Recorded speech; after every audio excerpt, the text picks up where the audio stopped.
Charcuterie boards are the bread and butter for brand new woodworkers. They're pretty easy to make, good way to use a lot of scrap pieces, and you can sell them for pretty big money too. I got 3 different types of charcuterie boards that I made. We're gonna go ahead and start with an easy beginner level one, and we're gonna end with this crazy looking board with a bow tie and all. So let's grab a beer and get started. Our first board is this very simple but elegant. Ooh, fancy! Elegant's just a rich person word for simple. This one's super nice because all it is a board of whatever species you want. I'm making mine out of walnut and maple. You can go ahead and do whatever you want. And first off, for these handles, you can go ahead and try and cut out whatever style you want. But the easiest way to make these is making yourself a template. I'm lucky enough to have a laser engraver to where I can make any type of templates that I want. I just made these out of 1/4-inch plywood. And these laser engravers have no problem cutting this stuff out. So if you want to make a really clean, super symmetric board like this, you might want to look at getting some templates. There's plenty of websites where you can get a bunch of acrylic ones. They do get pricey, so looking at cutting them out yourself might be something you want to think about. But now all I gotta do is grab my board and trace these things out. So here's a hack for you guys. I'm laying out where I want my templates on my beautiful piece of walnut here. And walnut is expensive, so I'm not gonna waste much. And how I do that is having alternate handles on these charcuterie boards. I can now switch it to like this, where the handles are offset. I'm really only saving 2-3 inches here, but when you're using an expensive wood like walnut, every inch matters. Wink, wink. Not sure if that's so much a hack or maybe just common sense, but good thing to know.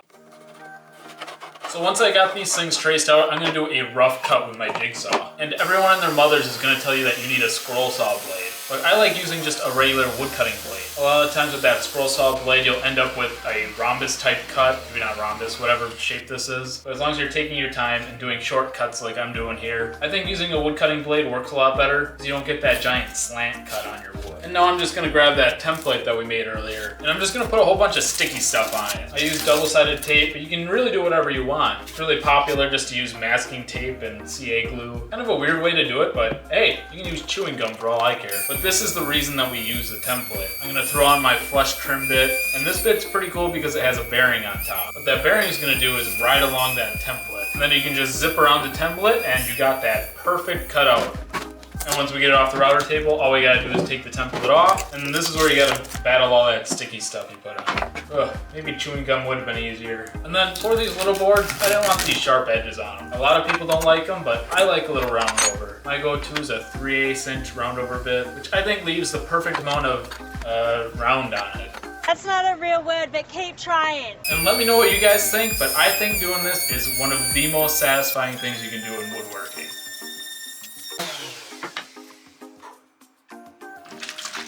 But right around 220 is when you're gonna wanna start water popping. And you can just do that with a spray bottle. See? See it popping?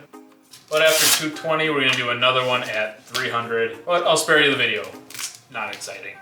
Thank God. So we got all of our boards sanded up to 320 grit. And one really cool thing you can do before we put the oil on that will really set your work apart is getting a little laser engraver. That way you can laser engrave really cool designs into your board. These lasers are fairly cheap and can really add something to your board. But now that the sanding's all done, we're gonna go ahead and throw some oil on this thing. I'm gonna let this oil soak in for about 24 hours and then do another layer of wax on top.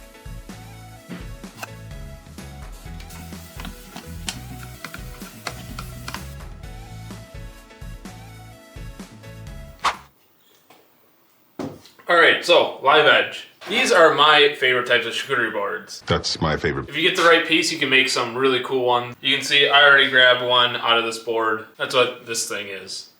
And my plan is to make another one out of this section. But you're gonna run into a lot of problems like this. Wood has branches and knots, of course. And you don't want a big open gap in your board. Stop that, that's gross. So what we're gonna do, we're gonna go ahead and fill this up with some epoxy. So I'm just gonna go ahead and mix this stuff up. And I'm gonna throw a little bit of black dye in it. When working with wood, black is definitely probably the best color that you can choose. But using some other colors like a bright blue, to where you're really gonna see it, can be a pretty cool option too. So you can see that there's still bubbles popping up, so I'm just gonna let that sink in a little bit, add more if I need to. And then once I see that it's done soaking in, I'm gonna go ahead and grab my blowtorch and just kind of pop all the existing bubbles that are on top. All right, so our epoxy is all dry now. And we could sit here and chisel away all this extra, but man created power tools for a reason. Men stuff! Yeah, men!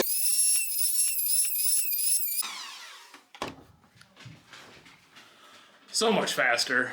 And now that my board's all ready, I'm gonna go ahead and trace out the handle. And I already know what you're gonna say. You just talked about those templates. Why aren't you using a template? Well, this is an 1.5" live edge board.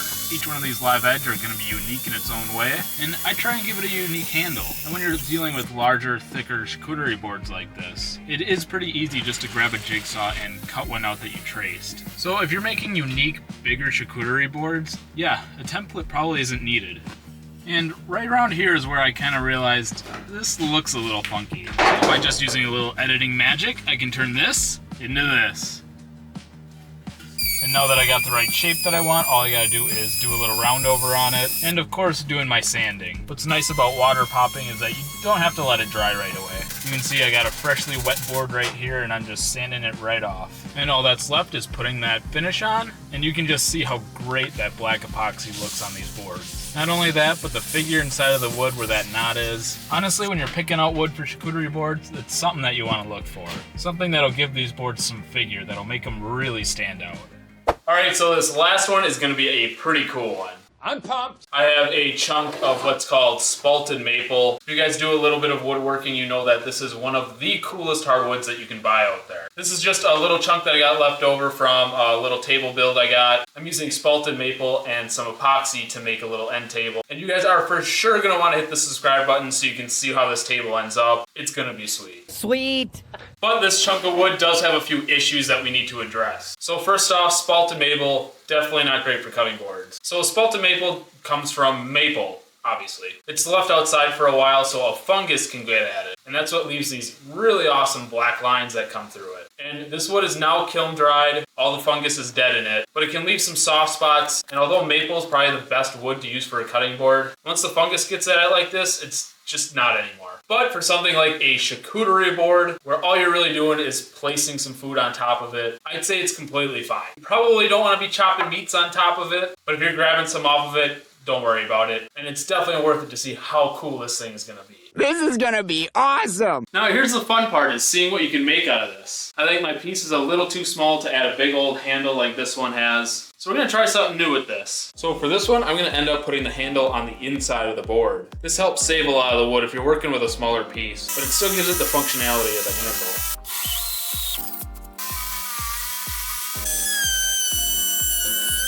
And now I'm just gonna fix all those soft spots that we talked about earlier. I'm just using this weird tool that I swiped from the dentist office. He's a thief.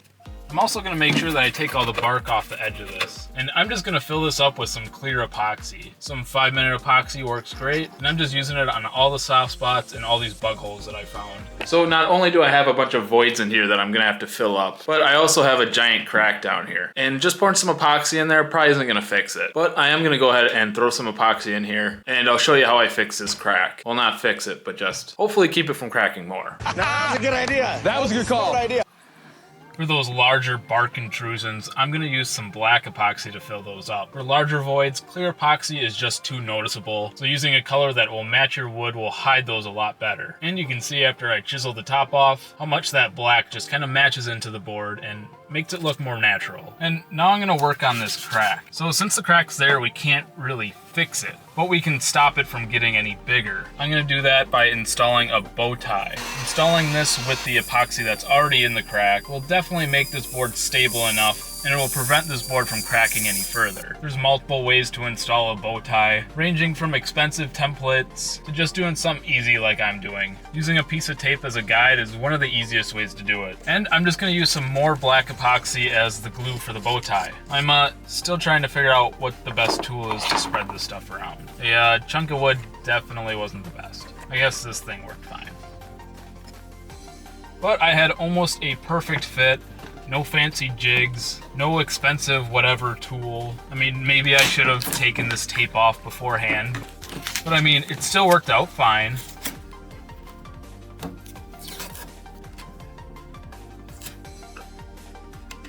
But after I finally got that tape off, all you gotta do is give it a quick sand, and there you go. There's my bow tie. Crack is stable, and it looks good. Last but not least, all you gotta do is put that oil on, and dang, look at that figure.